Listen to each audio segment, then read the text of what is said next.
Praise the lord. దేవుని పరిశుద్ధ నామమునకు మహిమ కలుగును గాక. ప్రియులారా, ఈ హోప్ ఫర్ టుడే వాక్య సందేశంలోనికి స్వాగతం. నేటి సందేశము కొరకు యెషయా గ్రంథము 58వ అధ్యాయము 9వ వచనాన్ని చదువుదాం. యెషయా గ్రంథము 58వ అధ్యాయము 9వ వచనము. అప్పుడు నీవు పిలువగా యెహోవా ఉత్తరమిచ్చును, నీవు మొర్ర పెట్టగా ఆయన నేనున్నానను.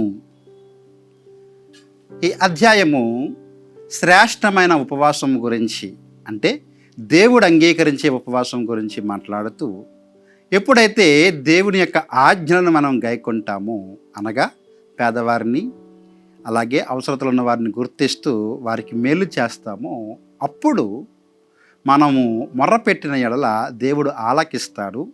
అలాగే ఆయన నేను నీతో పాటు ఉన్నాననే ఒక ధైర్యాన్ని ఇస్తాడని చెప్పి ప్రవక్త మనకి చెబుతూ ఉన్నాడు. ఈ వాక్యాన్ని జాగ్రత్తగా గమనించినట్లయితే 2 ఆశీర్వాదాలు ఈ వాగ్దానంలో ఉన్నాయి. మొట్టమొదటి ఆశీర్వాదం ఏంటి అంటే ఆన్సర్, అంటే మన ప్రార్థనకు జవాబు.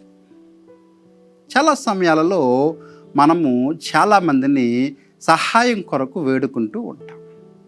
కొన్ని సమయాల్లో వారు స్పందించవచ్చు, మరికొన్ని సమయాల్లో వారు స్పందించక మనలను వారు దూరపరుస్తూ ఉండవచ్చు, లేదా నెగ్లెక్ట్ చేస్తూ ఉండవచ్చు. కొన్ని ప్రకృతి వైపరీత్యాలు జరుగుతూ ఉన్నప్పుడు హెల్ప్ లైన్ నెంబర్స్ ఇస్తూ ఉంటారు. చాలా సమయాల్లో ఆ హెల్ప్ లైన్ నెంబర్స్లను మనం సంప్రదించినప్పుడు మనకి కావలసిన విధంగా జవాబు అనేది రాదు. కానీ ప్రభు ఇస్తున్న వాగ్దానం ఏంటి అంటే, మనం మొర్ర పెట్టినప్పుడు ప్రభు తప్పక ఆయన జవాబిస్తాడు. Answer to our prayers. కేవలం ఆన్సర్ మాత్రమే కాదు, తదుపరి మాటలో ఆయన నేనున్నాను అని అంటాడని చెప్పి ప్రవక్త చెబుతూ ఉన్నాడు. Answer and assurance. రెండవదిగా మనకి అభయము కూడా దేవుడు ఇస్తూ ఉన్నాడు. ఎంత చక్కని వాగ్దానము, ఆశీర్వాదము. మన ప్రార్థనలకు జవాబు. అంత మాత్రమే కాదు, ఆయన మన శ్రమలో నుండి మనల్ని విడిపించటానికి మన ప్రక్కనే నేను నీతోనే ఉన్నాను అనే ఒక అభయాన్ని ఇస్తూ ఉన్నాడు. కాబట్టి ప్రియులారా, ఎటువంటి శ్రమ గుండా వెళ్తూ ఉన్నప్పటికీ కూడా మనం మొర్ర పెట్టినప్పుడు దేవుడు తప్పక మన ప్రార్థనకు జవాబు దయచేస్తాడు. Answer to our prayers. అదేవిధంగా మన ఒంటరి సమయాలలో, మనం కృంగిపోయిన సమయాలలో ఆయన మనకిస్తున్న అష్యూరెన్స్ ఏంటి అంటే, ఆయన మనతోనే ఉన్నాడు. కాబట్టి మీరు ఏమాత్రం దిగులు చెందక, మీరున్న శోధనలోనే ఆయనకు మొర్రపెట్టిన యెడల తప్పక ఆయన మీ ప్రార్థన ఆలకించి ఆ అభయాన్ని మీకు అనుగ్రహించునుగాక. ఆమేన్. ప్రార్థన.